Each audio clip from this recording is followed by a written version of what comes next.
This is lightningesl.com. Remember one important fact. All living creatures communicate. All creatures communicate. That's right. From a blade of grass, a flower, a tree, an insect, a bird, an animal with 4 legs, 8 legs, insects, whatever, like I mentioned, communicate. We may not understand how they communicate, their language, their movement, or sound. It doesn't mean they're not communicating. Now think about it. We might say that dumb creature, that dumb creature. Who's to say they're dumb? Don't you think fish communicate in the water? Birds communicate on their songs. Insects communicate on their movement.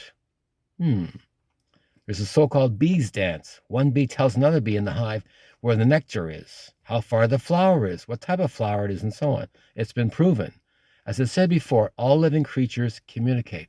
A blade of grass, I know it's small, insignificant, but a blade of grass does communicate amongst other blades of grass. Every insect, again, every living thing, from a protozoa, amoeba, single cell, double cell, whatever, communicates with its surroundings. Of course, we don't understand everything. Just imagine if we could understand how a bird talks, how a bird thinks. Amazing, isn't it? You might call it learned habits. We try to imitate something or have a bird imitate this or a dog to do that, through repetition and reward. It's been proven in psychology studies for many, many decades or centuries. By a certain reward, a certain creature might do this or that. They know its food means a bell rings. Things like that. You've heard of Carl Jung. You've heard of Pavlov, of Steiner, all kinds of famous psychiatrists, psychologists in the past. They did experimentation, and they proved that all creatures communicate. Think about it. Even the small insect, a spider, a centipede, it doesn't matter what it is, a rat, any kind of 4-legged, 8-legged, it doesn't matter. All creatures communicate. Don't you think a flower communicates? A blade of grass, a tree? Yeah. We might not see the movement or a change biology-wise, but it's been proven many, many times, and I've always believed that all creatures communicate. And just imagine if you could communicate with different creatures of all different sources. I know it sounds like Dr. Dolittle, but that's just a story. Is it partially fact? Is it partially truth? I believe it's 50-50. A lot of things people notice. Certain creatures act a certain way.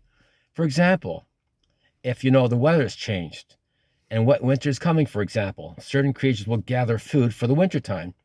They know ahead of time it's going to be bad weather, or on the other hand, it's going to be good weather. But again, only humans believe they are top of the so-called food chain, apex predators.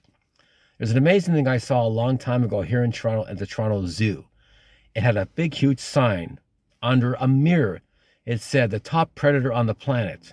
Guess what? It was a mirror showing you. We are the so-called top predator. We can adapt to the water. We can adapt to space and all kinds of things. Does it make us smarter? No.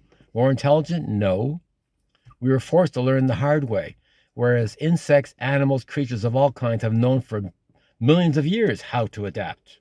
Yeah. Trees slow down their growth when it comes to wintertime. Animals always adapt depending on the weather and natural resources coming by. So are we the so-called apex predator, apex knowledgeable creature on this planet? I don't think so. So again, all creatures communicate.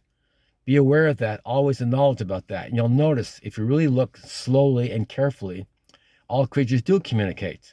Certain ways towards you, other creatures, and so on.